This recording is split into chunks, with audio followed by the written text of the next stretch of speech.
got called up. Heading to Calgary now." After a moment, he added, "Flying, not driving," to reduce her anxiety. He packed quickly and efficiently, the same way he would for a roadie, not as if he was moving to a new home. Because he wasn't. Should he wear his suit? This was the big leagues. He should wear his suit. He removed his basic navy suit from the garment bag he'd carefully packed it in. Minutes later, he was inspecting himself in his full-length mirror, which he stood far away from by necessity to fit his entire 6'4" frame into the glass. He ran a hand over his clean-shaven face and unnecessarily smoothed his short brown hair. The last time he'd been in Calgary was over 2 months ago for the Outlaws Prospects training camp. He'd known then that he'd had no hope of making the team. Calgary's goaltending duo was the envy of the league. Anton Niskanen was a future Hall of Famer, no question, and Gilbert Morin had once been a star goalie for Buffalo and was now a solid backup for Niskanen. Landon had worked hard in the AHL and had established himself as the best of the rest. He could probably expect to see a lot more of Calgary as inevitable injuries and illnesses happened. Calgary wanted to rely on him in a tough situation, and Landon needed to show them that they could. The man in the mirror looked reliable, he thought.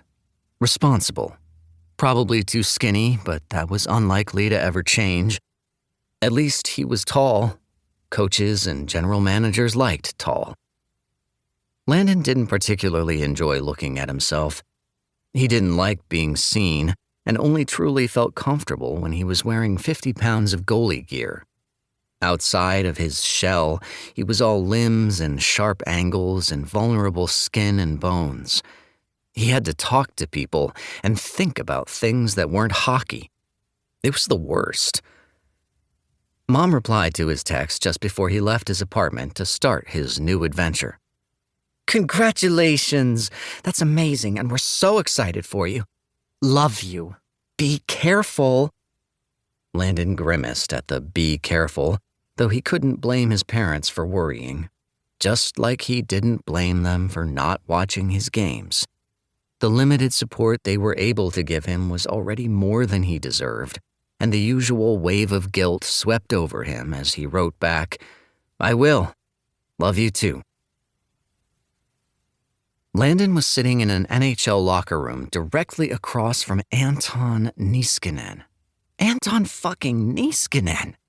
He'd met him before, at training camps, but there had been lots of goalies at those, and Niskanen hadn't been present for most of the practices and scrimmages. Superstars rarely were. So far, Landon's conversations with his idol could be described as short and embarrassing.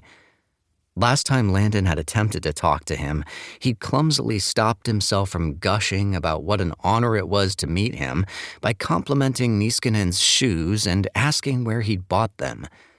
Niskanen had said, "Milan," and then had turned to talk to the Outlaws' captain, Lee Ramsey.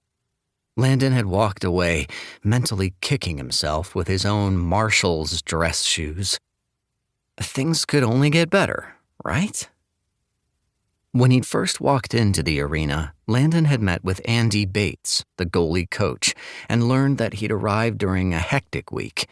After the game tonight, there would be a short practice and video meeting in the morning. Then the team would be flying to St. Louis to start a 4-game road trip. A real NHL road trip, with airplanes and everything. Landon was glad he'd be busy. He knew himself, and if he wasn't kept busy, he would spend every hour not at the arena alone in his hotel room. The travel would be good for him. So far, Landon had been met with polite greetings and nods by his temporary teammates, the exact sort of welcome one could expect from coworkers who knew there was no point in trying to get to know you. In the locker room now, there was chatter and laughter and the easy camaraderie of men who were together nearly every day and night. Landon had made a beeline for his own stall when he'd first entered the room, keeping his head down, letting everyone here know that he was here to do a job and didn't mind.